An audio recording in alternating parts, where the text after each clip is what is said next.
So, andito tayo sa bahay ni Daddy Romeo Katakutan. Tignan nyo yung mga kotse niya, dami.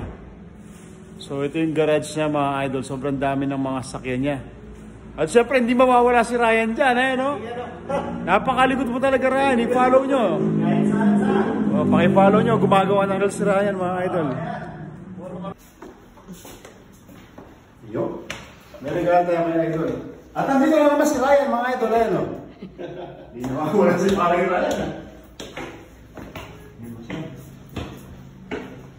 Ay, si Mami Lota. Si Aramina, mga kapatid. Good morning! Pa-ready pa lang si Mami Lota. Dito. Mga branded na alak. Sigurado mahal ito, mga idol. So, yun. Binigyan tayo ng chance na makapasok sa bahay ni Daddy Romeo Katakutan. Grabe. Hello po. Good morning po. Ay, si Daddy, oh. At ayun si Mami. Opo. Mga idol ang gawa ng idol natin, pinakita niya sa akin. O, sandali po, naambilis niya. Mayroon pala printing press yung idol natin. Kabalan hoops sa t-shirt and printing. Tapos, yun, tingnan nyo naman, oh. Good morning mga idol. Tapos, ganda niyan. Tapos mga legal niya, ayan, oh.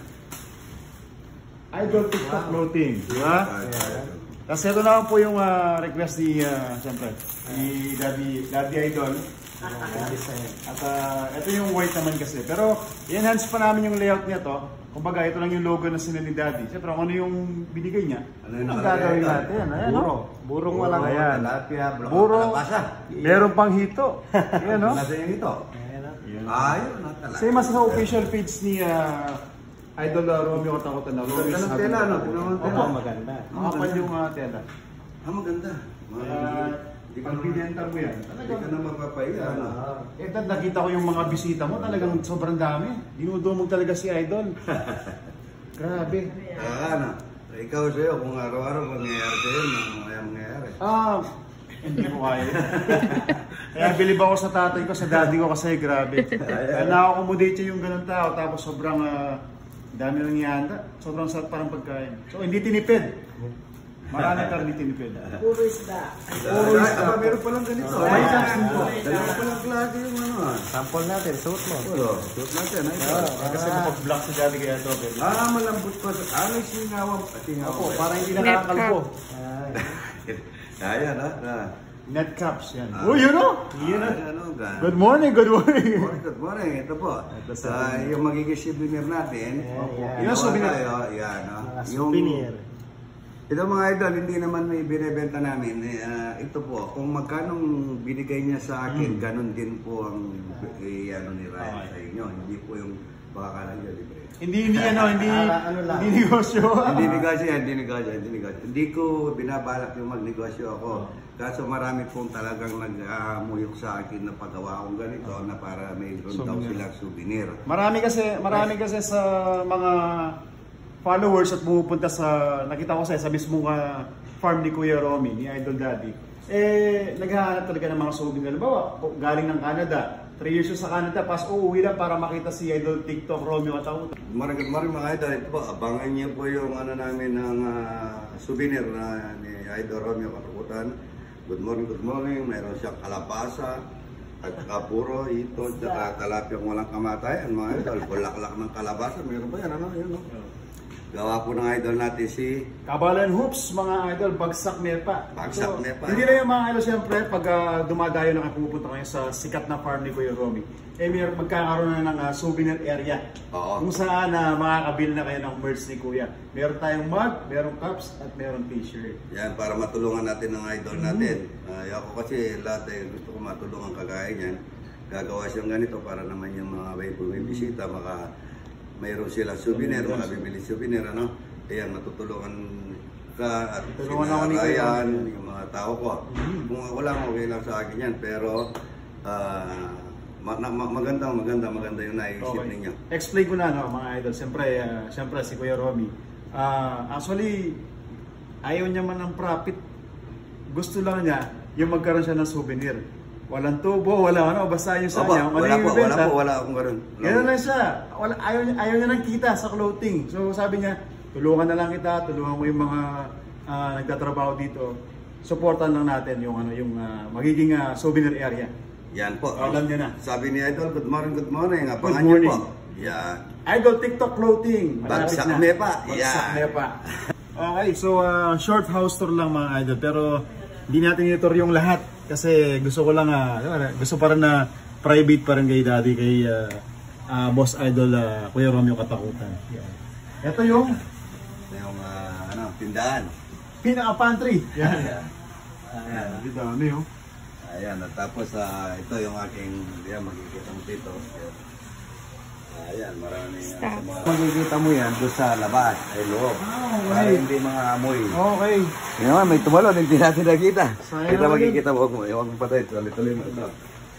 Eh, Ito naman yung ano niya. So yung sa loob, Dad, ito yung sa labas naman. Ito yung dapat niya. Okay. oh, I see. Aquarium. Kulang pa isda, darating buka mamaya. Meron kaming pispa na ganyan, marami. Live aquarium ng koi fish. Marami, kung may gusto mag-order na ganyan, mura lang yan. Okay. Siguro mga 300 yung ganito. Ganyan kalakay. Mura-mura yan. Ang ganda. Dami namin ganyan dito sa Santa Lucia. Mahal yan. Yung iba maganda, benta nila 1,000. Pero sa akin, kaya yung iba pagka 5,000. Pero sa amin 300. 300 pesos lang. Oo. Pag pumasok ka sa bahay ni Kuya Romy, ang aliwalas ng pakiramdam mo kasi wala siyang masyadong nakaharang. Wala sa mga ibang malalaking bahay. Padar dito, padar doon. Ayaw So ko dito na. pagpasok mo, Ayaw ko na maluwag. yung ganun. Gusto ko yung naglalaro kami ng mga po. Talagang for family talaga. Oo. Sa Mami Lota. Naghahanap na ng burros. Mami Lota. Hi, hello! Good morning mga soy! Ang ganda naman. Follow nyo po, Lota Katakutan Lota Official! Katakutan. Thank you so much! Gwapo na yung daddy ko. Yung mami ko, mas maganda pa. Ayan po ang bukogi namin anak ni Idol. Nawawalang anak namin ni Idol. So maraming salamat sa pagtanggap. Nasa labas ako, pinapasok ako ni daddy eh. Anak sa labas talaga eh. Mainit sa labas, pinapasok Gusto mo ako. yung pantry ko, nakita mo? Nakita ko po, ang dami. Yes, kuha ka na kung anong gusto Ay, mo. hindi po, okay lang po. Ang po pala dito, yung spam kinakain dito. Sa amin kasi yung spam display lang. Dito kinakain pala Kuha talaga. ka kung anong gusto mo. Sige na. Kuha ka mismo, may fingers dyan. Sige po. Iba si mami talaga. Yung mga sapo ko, yung buso mo po, yung babae. Okay. Yan ang apo ko, yung sapo. Nasaan siya? Ba't wala siya? Ito yung nakita ko na sa kay MJS sa tatad, no? Oo, yan. Sa mga interview mo, no? Oo, yan. Pero malaki pa yan doon. Ito yung CR niya, yung buso ko po.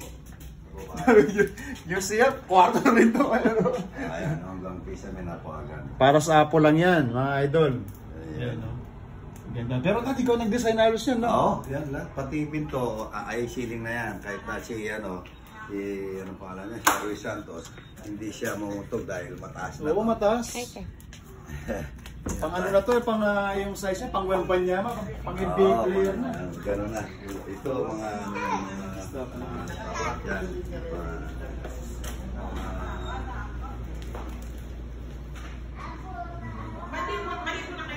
Kwarto ng bunsong apo. Oo. Kanya-kanya sila. Yung panganay ko nga po ito. See?